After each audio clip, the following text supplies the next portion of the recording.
샬롬 여러분 반갑습니다. 함영학 전도사입니다. 12월 18일 아침 묵상 시작하겠습니다. 먼저 기도하시겠습니다. 사랑하는 하나님 감사합니다.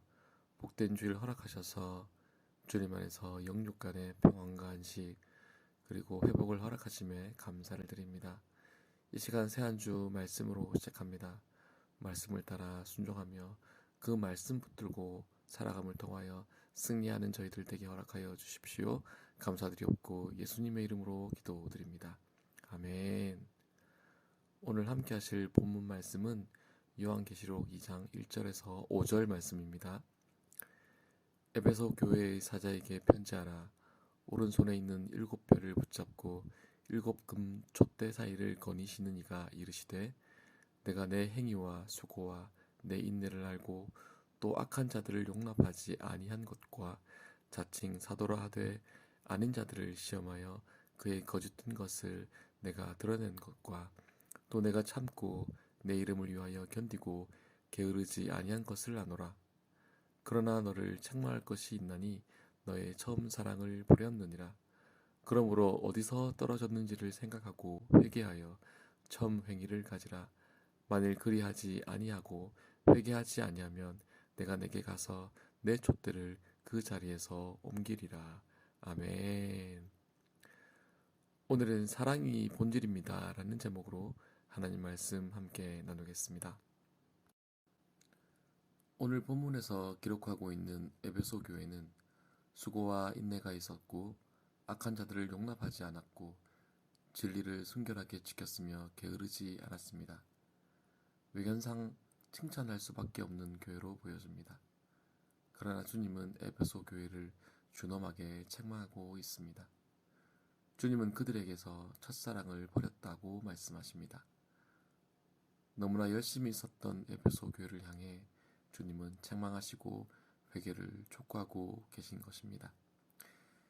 이 시간 에베소 교회를 향한 주님의 책망을 통해 한국 교회를 돌아보고 오늘 우리의 사역 현장에서 일씀은 있지만 정작 놓치고 있는 것은 무엇인지, 왜 우리는 온전한 기쁨을 누리지 못하고 있는지 함께 생각해 보고자 합니다.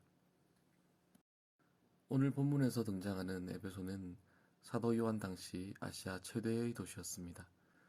동서양을 연결하는 세계 최대의 무역 도시였고 고대 근동 풍요의 여신 아데미와 로마 황제를 숭배하는 우상의 중심지였습니다.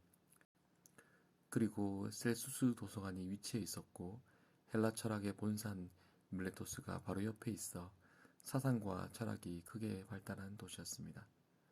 따라서 에베소는 자연스럽게 매우 음란한 도시였고 여러가지 사상과 철학이 난무하는 인본주의의 정점에 있는 도시였습니다.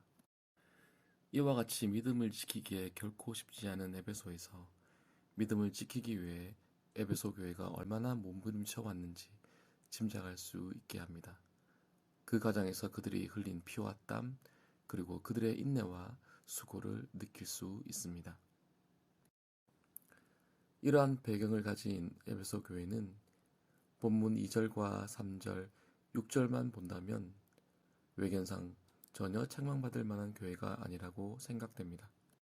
먼저 2절에서 내가 내 행위와 수고와 라고 기록하고 있습니다. 에베소 교회는 진리에 대한 사랑의 수고가 있는 교회였고 소망의 인내가 있는 교회였습니다. 오늘 본문에서 사용된 수고의 헬라어 원어는 코포스입니다. 코포스는 단순히 육체적인 피곤을 의미하는 것이 아니라 피를 흘릴 정도의 심각한 고통을 뜻합니다. 두 번째 2절에서 내 인내를 알고 에서 사용된 인내는 헬라어 원어로 히포네오입니다. 신앙을 지키기 위해 겪어야 했던 핍박에 대한 에베소 교회의 신앙적 태도를 말해주고 있습니다. 로마서 5장 4절에서 인내는 연단을, 연단은 소망을 이루는 줄 아미로다에서 사용된 인내가 바로 히포네오입니다. 셋째로 악한 자를 용납하지 않고 교회의 순결을 지켰던 교회였습니다.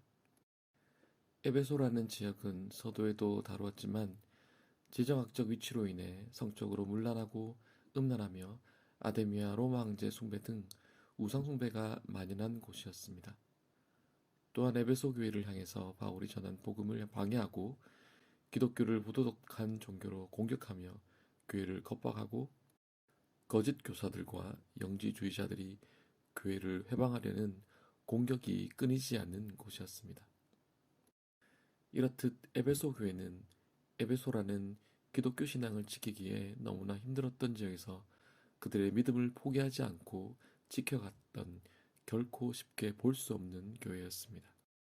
그런데 오늘 본문 4절과 5절을 살펴보면 너무나 충격적이게도 에베소 교회를 향한 칭찬 이후에 그들에게 너무나 뼈아픈 책망을 기록하고 있습니다.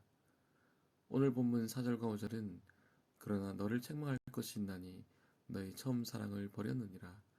그러므로 어디서 떨어졌는지를 생각하고 회개하여 처음 행위를 가지라. 만일 그리하지 아니하고 회개하지 아니하면 내가 내게 가서 내 촛대를 그 자리에서 옮기리라 라고 기록하고 있습니다. 본문은 에베소 교회가 처음 사랑을 잃어버렸다고 말씀하고 있습니다. 이 말씀을 봤을 때 에베소 교회는 처음부터 사랑이 없었던 것은 아니었던 것 같습니다. 즉 잃어버린 것입니다. 언제부턴가 그들의 행위 이면에 영적인 자고함이 자리잡기 시작했고 그것이 심각한 상태에 이르렀지만 자각하지 못하고 있었던 것입니다. 다시 말해서 에베소 교회의 사역과 실천에는 결정적인 한 가지가 결여되어 있었다는 것입니다. 주님은 그것이 바로 사랑이라고 말씀하고 있는 것입니다. 교회의 모든 사역의 궁극적 목적은 사랑입니다. 하나님께서 이 땅을 사랑하셨기 때문에 예수 그리스도를 우리를 위해 주셨던 것처럼 교회의 핵심은 사랑이어야만 합니다. 사랑에 기반하지 않는 사역은 그 무엇이든 결과적으로 선하다고 말할 수 없습니다. 예수님은 마태복음 22장 37절에서 39절 말씀을 통해 예수께서 가라사대 내 마음을 다하고 목숨을 다하고 뜻을 다하여 주 너의 하나님을 사랑하라 하셨으니 이것이 크고 첫째 되는 계명이요 둘째는 그와 같으니 내 이웃을 내 몸과 같이 사랑하라 하셨으니 라고 말씀하고 있습니다. 우리가 잊지 말아야 하는 가치와 하나님께서 우리를 향한 기대는 결국 사랑이라는 것입니다. 얼마나 훌륭한 사역을 감당했는지, 얼마나 많은 사람들이 모이는지, 얼마나 멋진 건물을 지었는지 우리는 자칫 그런 외형적인 것들에 우리의 가치를 부여할 때가 너무나 많습니다. 그러나 주님은 우리에게 분명히 말씀하고 계십니다. 너희가 어떠한 일을 성취했을지라도 사랑이 빠졌다면 아무것도 아니라는 말씀입니다. 말씀을 마무리하겠습니다. 영국의 선교사인 허드슨 테일러가 중국 대륙의 전도 책임자로 있을 때 그는 가끔 전도를 희망하는 후보자를 면접하였습니다. 한 번은 봉사하기로 결심한 한 사람을 만나 왜 당신은 해외 선교사로 가기를 원합니까? 라고 물었습니다. 선교사 후보자는 대답하기를 나는 예수 그리스도께서 우리에게 전 세계에 나가서 복음을 전하라고 명령하셨기 때문에 가기를 원합니다. 라고 대답하였습니다. 또 다른 한 명은 수백만의 사람들이 그리스도 밖에서 타락하고 있기 때문에 선교사로 나가기를 원합니다. 라고 대답하였습니다. 그때 허드슨 테일러는 말하기를 그 모든 동기들은 좋지만 시험과 시련 그리고 고생 심지어 죽음의 순간을 당할 때 그것은 당신을 구하지 못합니다. 단지 한 가지 동기가 당신을 어려운 시험과 시련에서 견디게 해줄 것입니다. 그것은 그리스도의 사랑입니다. 라고 대답했다고 합니다. 오늘날 세상이 바라보는 한국교회는 교세를 자랑하고 개인적 성공을 자랑하고 오만하며 더 이상 이웃을 위해 희생하지 않는 교회로 인식하고 있습니다. 한국교회가 이런 비판에 직면하게 된 것은 그 누구의 잘못을 지적하기 전에 외형적 성공에 경도되어 사역의 본질을 잃어버린 우리 모두의 책임일 것입니다. 우리가 잃어버린 그 본질은 바로 우리를 사랑하신 하나님을 진정 사랑하는 것입니다. 또한 우리가 받은 그 사랑을 우리들의 이웃들에게 흘려보내는 것입니다. 그러므로 우리 모두는 외형적 성장에 집착할 것이 아니라 사랑의 본질을 쫓아 믿음으로 살아가야 할 것입니다. 이것이 진정 주님께서 우리를 향한 기대일 것입니다. 기도하시겠습니다. 사랑하는 하나님, 너무나 바쁘고 분주하며 때때로 찾아오는 삶의 어려움 때문에 주님의 은혜와 사랑을 잊고 살아갈 때가 많았음을 고백합니다. 주님께서는 우리의 마음을 받으시길 원하시지만 종교인으로서 주님을 바라본 것은 아닌지 돌아봅니다. 본질로 돌아가 주님과의 깊은 사랑을 회복하게 하시고 또한 그 사랑으로 이 땅의 영혼들을 사랑하고 주님의 사랑을 전하는 저희들 되게 하여 주시옵소서.